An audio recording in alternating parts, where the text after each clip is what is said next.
we've got Roman Balmakov on the line talking about this Agenda 21 thing. And they don't call it that anymore, really. It's the 30 by 30 initiative, something like that. 2030. Yes. So, but Pat, just in America, they rebranded it again. Now it's called the America is Beautiful initiative. Really? Oh, nice. Who could be against the America is Beautiful initiative? We These all people, want that. They're insidious. Incredible. It's incredible. Can you give us an example, Roman, of how this is already being put into action? Are there things we're seeing that you can say, yep, there's something they're doing already? You mean here in America? Yeah. Oh, for sure. I mean, I believe it was less than a week. I think it was 6 days after Biden took office. He instituted the Agenda 30 by 30. That is the federal government's plan to put 30% of America's land into conservation by the year 2030. That's the plan that was recently rebranded to America the Beautiful. Right. And he's doing that. I mean, he was out doing that to Indian lands and other farmers' lands already throughout his presidency, which has been great. But go ahead, Roman. Yeah, super great, especially for the farmers who are getting kicked off their land and getting their water rights taken away.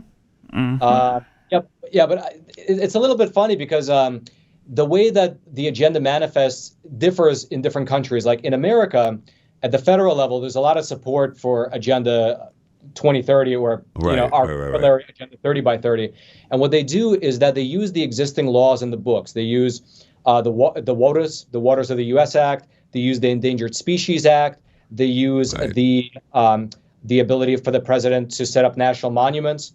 They use something known as conservation easements, which is where you would come to, let's say, someone who owns a large plot of land, and you say, well, you're not allowed to develop this land moving forward, and in exchange, we'll give you a tax break, or we'll give you money every single year, or something like that. Right. They use these types of methods to lock up this land. Interesting the dates on those as well. When right after the Rome Club got together. In 71 or 72, then we get these Clean Water Act and Endangered Species Act implemented on the books, so we can start using them years later. Interesting. Yeah, I feel like you've uncovered something there, because it's not like you kind of, when you look at it, when you take a step back and look at it, you think, oh, it's a grand conspiracy that they're pulling the strings behind the scenes, and it might be the case. But it also might be the same way that the World Economic Forum works, right, with their Young Global Leaders program. All these people are ideologically aligned, whether that's a super strong federal government, a super strong international government, and or an environmental crisis to solve the problems that you would need a strong central government for. And then they go out into their separate countries and then implement those things. So I feel like it kind of like it works both ways. It's top down and bottom up. Yeah. Speaking of the Water and the Endangered Species Act, they're already really doing that in spades in California, right? With these coho salmon they're trying to protect. And so the coho salmon, I don't think are even endangered, are they? And they were not indigenous to this waterway. Yeah, and that picture right there that they just put up, that's the evidence they have. You're right, and we don't even know the backstory of that picture, right? Right.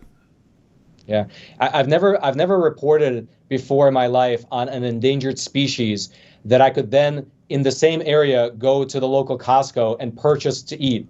I was true with the coho salmon. I was at these people's ranches. They're telling me about the water rights that are getting taken away from them, the dams that are getting destroyed in order to have the coho salmon be able to swim there again. Although it's like you mentioned, it's dubious whether they ever swam there in the first place. But then our team can go to Walmart and Costco and actually buy this fish to eat, because it's not technically endangered. It's only technically endangered in this part of the river. But that makes sense because the coho salmon is a coastal fish, so its natural habitat only extends like 30 miles out from the ocean. So I mean, that's a perfect example of how they're using the fish in this example to take these people's water rights and therefore to take their land, because without water, these people are naturally going to have to move away, and then the federal government can come in and take the land and put it into conservation.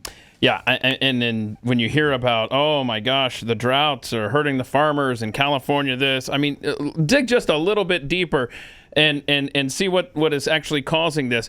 And this is the whole, right, think globally, act locally thing, where you get involved locally, and this is what the left has done so geniusly. Yes, they have. Right? And going after these kind of things, and they exercise their control. But one of the facts in the movie there is that how many people were killed as a result of nationwide famine during China's Great Leap Forward, right? Up to 55 million people. I mean, this isn't something to just screw around with and I guess it's going to be tough to find this kind of food or this or whatever. I mean, this has serious consequences, giving this kind of authority to governments over your food. Yeah. And that's one of the things that I really am hoping to achieve with this documentary, which is to kind of lift the veil of all these acronyms and all these obscure and arcane sounding names that obfuscate what's really happening and sort of penetrate for people what's going on. Because I'm sure your audience is very well aware of what's happening. I'm trying to reach like a more mainstream sort of normie audience who just comes home from work, watches football, kind of glances through the news, kind of understands that there's something going on between farmers and the environment, but they're naturally taking the side of the the environmental policies because that's what the news sides with, and so they're naturally going to go down that road.